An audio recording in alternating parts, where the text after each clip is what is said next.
Hey everyone, welcome to my new video. Today we are going to talk about 5D Mark IV in 2025. Since this video is being created in 2025, I feel I need not read the spec sheet again because in the last 9 years multiple people have done it. There are a lot of videos which tell the specifications and all that. So let's get started.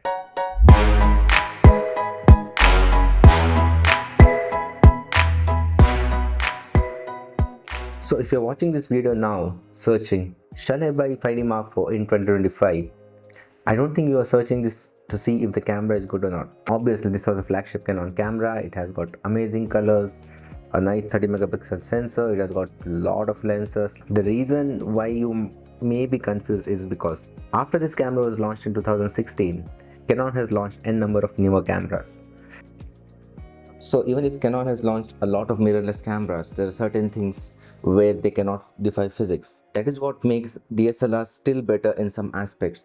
So let's find out what are some of the things where this 5D Mark IV is still better than a mirrorless. To start with, this has got a far better battery life since this has got optical viewfinder. Whenever you are looking to the viewfinder, the processor will not really be working. The sensor will not really be working. So there's nothing to utilize the battery except when you're pressing the autofocus button. Again, that takes very little power. In that case, the DSLRs, when it comes to photos, they're far better. Like the battery life of 5D Mark IV is around 900 shots. Practically, I was shooting sports recently. I used to take around 1200 1300 photos in burst mode, and it crosses that 1200 mark easily. But in case of mirrorless, since again it may cross the 300 mark, but again they do not last as much as a DSLR. They may last half of it. Also, if you're talking about R8, it has got a smaller battery, so it may get only 1/3 of the photos. Again, you can always buy spare batteries, but it's not always about the money.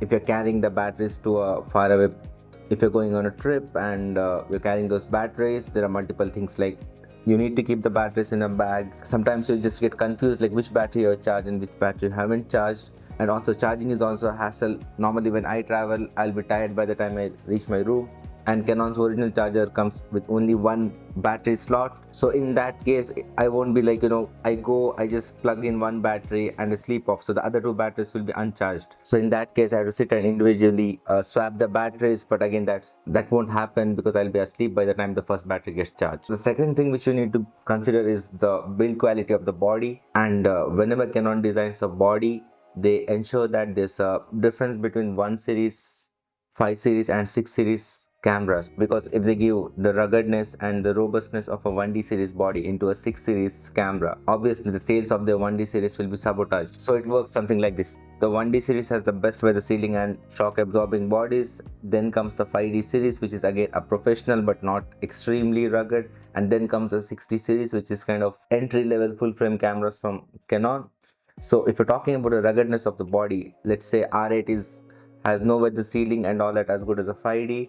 R6 does has weather sealing, but again this falls into the category of 6D series, where 60 series do not have ruggedness and weather sealing of a 5 series body. So you'll be getting extremely rugged and better built magnesium alloy body if you buy a 5D Mark IV compared to R6 or a R8. I mean, it may look like a small thing, but practically when you're using, I had gone on a bike ride, and since I have used mirrorless, but I will be always a bit afraid of keeping it wherever I want, or even if there's slight rain, I'll be like, or if something happens to it. But when I'm using a 5D series body, I'll be pretty confident, feels more robust, and I'll be more confident to kind of use it in slightly extreme conditions. Like whenever I was traveling, I was keeping the body on the ground. Well, enough talks about drug body. You might be thinking like, what will I do with drug body when I don't know how the autofocusing works? So the autofocusing in this camera, I mean, you might have seen individual reviews where they kind of check in different scenarios, but even in 2025, if you talk about the autofocus, it is a pretty robust autofocus system. Obviously the dedicated PDAF system in the viewfinder is amazing. The on sensor autofocus is also great. It is the well-known Canon's dual pixel CMOS autofocus. It is super sharp. So if you want more demos, and if you think like how well it works, You can be seeing like how quickly it tracks my face. It may not have eye detect autofocus or subject detection, but again, I'm making this video using the same autofocusing of a DSLR, and it locks onto my face pretty well. I mean, if you put it under extreme condition and try to test it, it may fail, but again, you are getting it for 1/3 or 1/4 of the price of a newer camera. Well, the next thing is the sensor.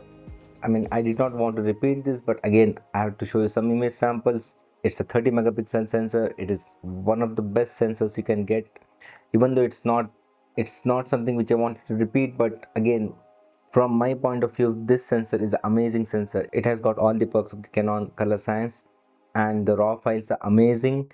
I mean, I have shot raw, and I have recovered highlights on the extreme end, and I also recovered shadows from the extreme end.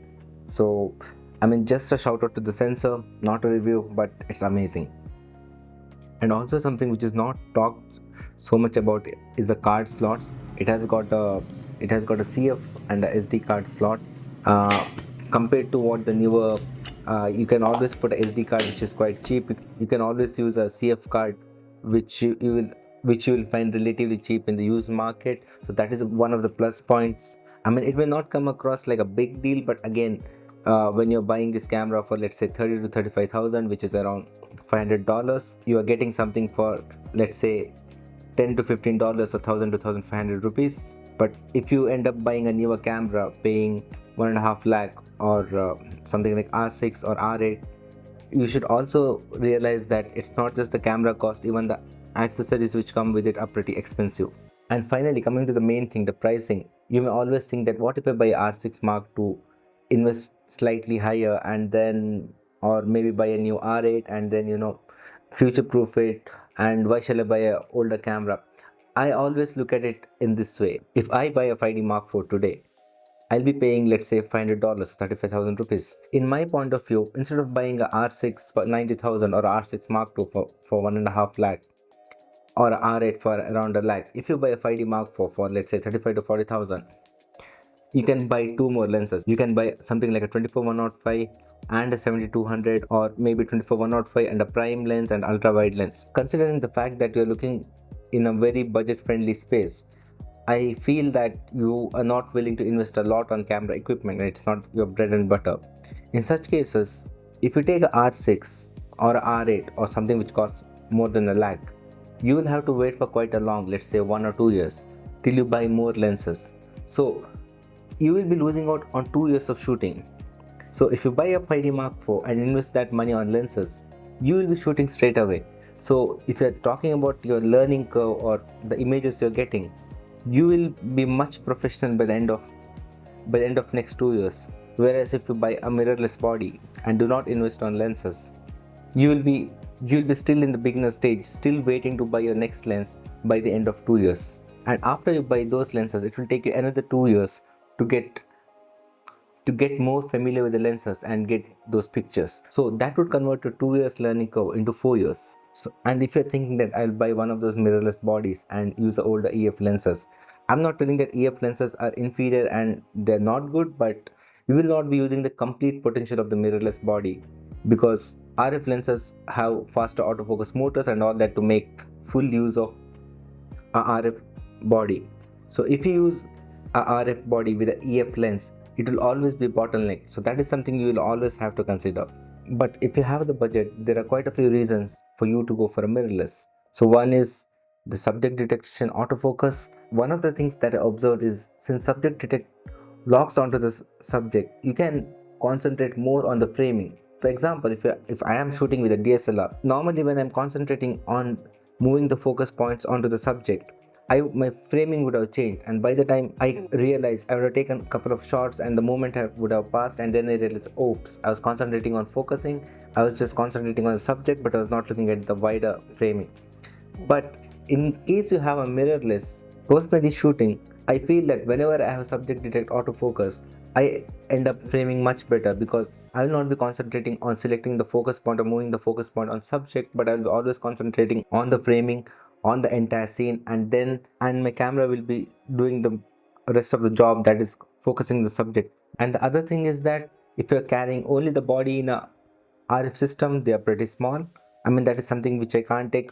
But the thing is, whenever you use the mirrorless body with an adapter, the total length of the camera including the lens will be the same, because whatever distance has been saved by making the body slimmer, the adapter has to be there to add the distance between the back element of the lens and the sensor. One more thing you'll be missing if you buy a DSLR is the IBIS. I mean, like, there is no IBIS in R8, but in R6 or R6 Mark II there is IBIS. But one thing which you need to remember is that if you're someone who shoots fast moving objects like sports or wildlife, especially animals in motion and all that, stabilization itself doesn't help you a lot, because you always need to be on a shutter speed range of about 1000, and there will not be a lot of shake in that shutter speed. I would not really recommend you to pay for something which you are not using. I would say, like, instead of getting a camera and paying more because it has IBIS, might as well invest in some good lenses.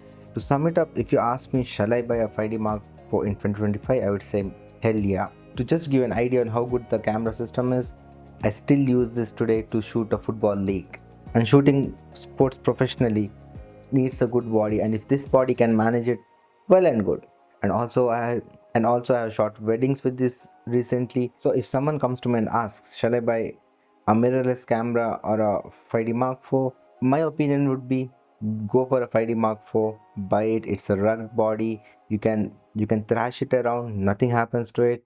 So, and also, with whatever money you save, buy some more lenses, get amazing shots, get that tele lens you want, and get that image, get that ultra wide lens you want, and get that image, and get that prime lens you want, and get that beautiful bokeh in the portrait you're taking, instead of just investing that extra money on a mirrorless body and ending up without any lenses. Adios.